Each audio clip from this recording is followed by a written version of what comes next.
Hey Internet! I recently found a metal detector in my parents' garage when I visited them for a short vacation. I took it home with me, but haven't found the motivation to take it out for a spin. Maybe if I heard about some cool or interesting finds people have discovered with their metal detectors, I might be able to gather up the energy. So, hit me with your fun finds. Wow, okay. I have a fun and useful find. Now, this was close to 30 years ago now. I got addicted to taking my metal detector out to beaches and woods, occasionally parks. You can make a little bit of cash doing it by trading stuff in at your local pawn shop. This is back before eBay was a thing. Now, it's by no means a sustainable income, but it did provide a thrill that my day job didn't. It was like buying lottery tickets, but healthier. Plus, it was just neat to see what would turn up in the ground. People bury the weirdest stuff. One day I was out looking for stuff in a wooded area and I got a big beep from. With a little bit of digging, I came upon an insane payload of what turned out to be double-aught buckshot, 12 gauge, and a lot of it. It ended up being about 300 shells worth. They came in normal little 5-shell boxes you'd see at Walmart, but wasn't like any box I'd seen before. Not the silver Winchester box or the Remington green and white. Not Federal either, I don't think.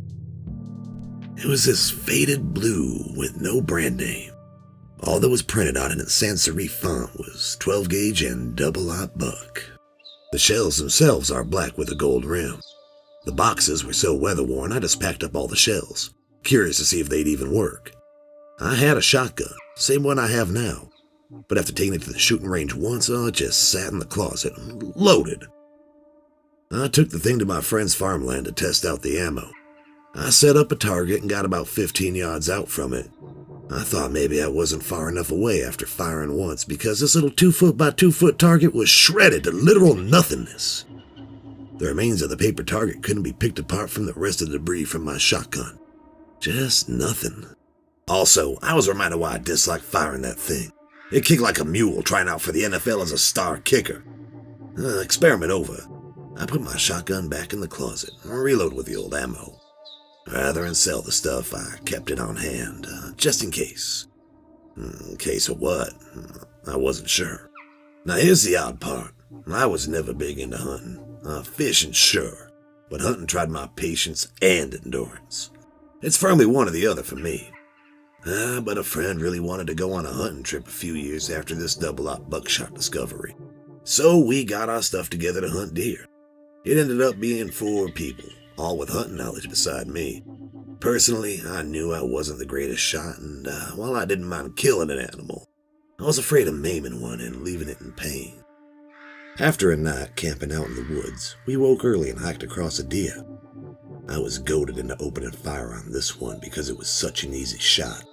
My friend, the expert, told me it was now or never. So I took aim with the black buckshot loaded and boom! As always, I blinked and was jarred from the recoil. When my eyes took focus again, the deer was gone. And my fear about this situation realized. Right after this happened, my friends were freaking out trying to figure out what had happened. According to them, the deer vanished into thin air when I shot it. I thought they were trying to convince me that I didn't wound it and let it wander off. Or maybe they were trying to prank me. But eventually they convinced me that I deleted that deer from reality. Whether or not that's the case, I have a great home defense item. Most interesting find I got was near Lake Michigan in Milwaukee, Wisconsin. Beeps came in a high traffic area not far off a beaten walking path, like literally 5 or 6 feet off a trail. There was a brown paper bag that contained a pair of slip joint pliers, about 20 or 30 adult human teeth, and a love letter of sorts. The letter was mostly incoherent, but best I can remember, it was talking about giving something up and still not being good enough. To be honest, that find soured me on the whole metal detector thing, so I just left that garbage there and pawned off the detector. Ugh, still makes my teeth feel sore just mentioning it. I really wouldn't have shared this if it hadn't been asked. This is bizarre, but here goes. Back sometime in the early 2010s, I moved into my current house. It was originally owned by an old Korean couple, but when the husband died, the children moved the widow into a nursing home and put the house on the market. I got a good price on the place because they were done with all this executor stuff. They had lives to live and couldn't waste time selling a house. Anyway, I live in a neighborhood that is mostly Korean. That is, South Korean. I saw some cool videos online about metal detectors and decided to give it a try. When I wanted to test it out for myself, I used it in the backyard hoping to find some coins or pop tabs. Anything to prove it worked. Instead, the only thing I found was a metal clipboard, the kind with a compartment for papers, if you can picture that.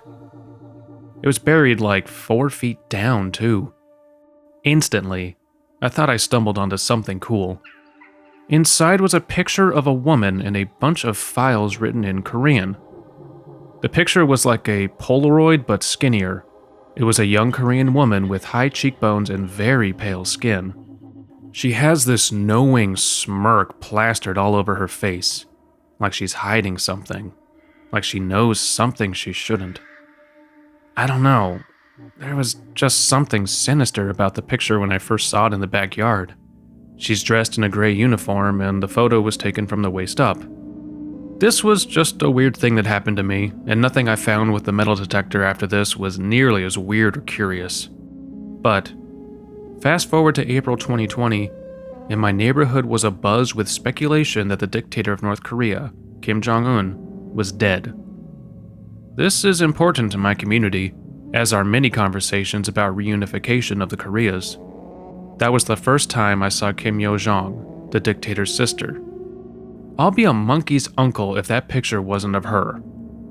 Why such a thing was buried in my backyard, I'll never know.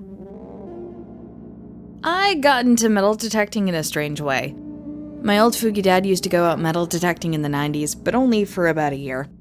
I got into playing Animal Crossing, and a major part of the game is digging up random objects from the ground. It sparked my curiosity and made me think perhaps taking out a metal detector and doing the same thing IRL would be fun. And when I asked to borrow it, he thought it'd be fun to do it with me. We hardly ever connect on something, so we were both really excited about this. One weekend we drove out to a nature preserve we'd occasionally fish at when I was younger. Thinking back now, I'm not sure that was legal, but just seeing the scenery I hadn't seen in years was nostalgic. The big clear water creek, the big leafy trees of varying sizes and types. Very refreshing after dealing with the uniform sculpted trees of the city. He ended up taking the lead with the metal detector, and I was tasked with digging up any possible goods. He's not got the arm he once did, and I wanted to be the digger anyway. That was the whole point. I won't bore you with the common things we found. But we found a hit and started digging to find a box of some sort. It turned out to be a cigar box with metal hinges and a lock.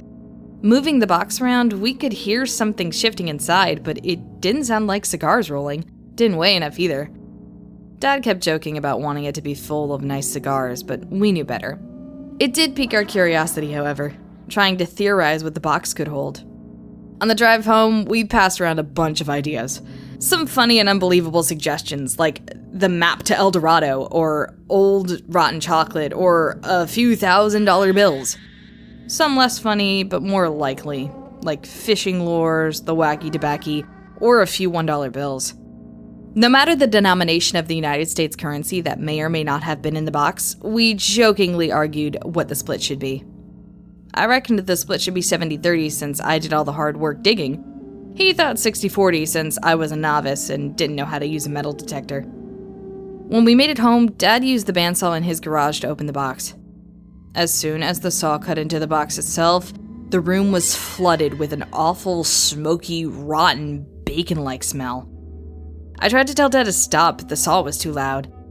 Inside, we found leather strips with what looked like tattoos on them. They had some weird cult-like markings on them, like you'd see on a Masonic temple, but not that exactly. There was also something that looked like a human ear, but through the aging process or something, as well as small, bits of that leather material. We took it to a nearby dumpster, but the smell still lingered in the garage. Why couldn't it have just been a $20 bill? So my two cousins and I had nothing to do in the summertime but play N64, watch wrestling, and mess around in the woods near my aunt and uncle's property. I can't remember how it happened, but we came upon a metal detector one summer and took it out for a spin. Now we found all the things you'd expect to find: soda pop tabs, spent bullet casings from hunters, coins and nails, and also a lot of garbage and detritus, rusted spoons, ripped jackets with metal zippers, empty Spam cans, all kinds of crap, but not once was it any gold or jewelry. And as poor rural kids, getting money was on our minds a lot. Maybe money would help us escape the boredom.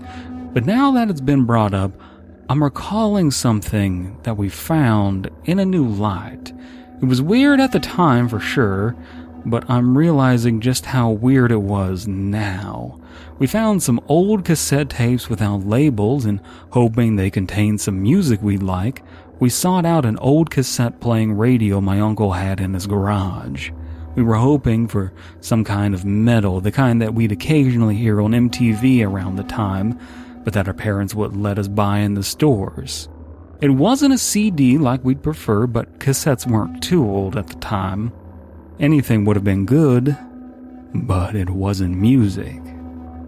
It sounded like the low-quality recording of a preacher, but it was insanely muffled, perhaps from being in the sandy dirt, or perhaps from the fact that it was being recorded from within somebody's clothes. The muffled distortion that blurred out the preacher's words came randomly with what sounded like a person shifting in a chair. And mind you, it was further obscured by the audio hiss those kinds of tapes often had. Now, we all visited church on Easter Sunday and Christmas, but we were hardly churchgoers, and we must have been 12 or 13 at the time. We didn't read the Bible and didn't know its contents. But all of the things being discussed sounded misogynistic. I remember a lot of talk about blood and women, and how women are the cause of blood, and blood is sin, escaping blood being the opposite of light, and light being the male attitude or energy and some such. All of it sounded really metal, so we kept listening, but we didn't know if we should be listening to it or not. We were either being really punk and rebelling against our parents by listening to this really wicked metal stuff, or being good Christian boys. It was very hard to tell. I remember one section in the middle of some nonsense about how to harness your male light. There was talk about how women belong in the kitchen. Now, I know, dumb joke as old as the dirt we found the tapes in, right? But the reasoning, as far as I could tell, was that women were there to prepare raw meat, and meat is of the blood, and so women are dirtied and earthly blood and shouldn't be touching men or be touched by men. I'm paraphrasing it, but that was clearly the gist of the idea to some degree, a little bit maybe. My memory is a little foggy. There was a lot of verbiage and terms we didn't get, though. Old religious-sounding names and words, and talking about ancient events, but one of my cousins did recognize the word abortion and explained it to us. The guy on the tape was talking about how pregnancy and abortion are both evil. Weird, I know. And that cleared it up to us that this wasn't good stuff, nor did we fancy the idea of listening to it anymore. In the end, we only listened to a few portions of a tape or two. At least it alleviated some boredom. I'm not sure if we found tapes of a cult, or a weird sect of Christianity, or a weird Christian cult, but I do think it was recorded in secret and not for women's ears. I could hear men coughing and clearing their throats and stuff, but not women. Now I think I'll stick to hiking.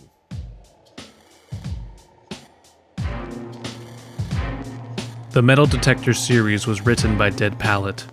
Narration by Slime Beast, King Mob, Prasicor, Abysme, Emma Lohman, and Dead Palette. Editing, mastering, and original music by Abysme. Comprehensive links below. YouTube.com/Creepypasta is a collaborative channel. Please subscribe if you want to follow our content. If you want to support the channel, please consider liking, commenting, and sharing this video with like-minded members of the community.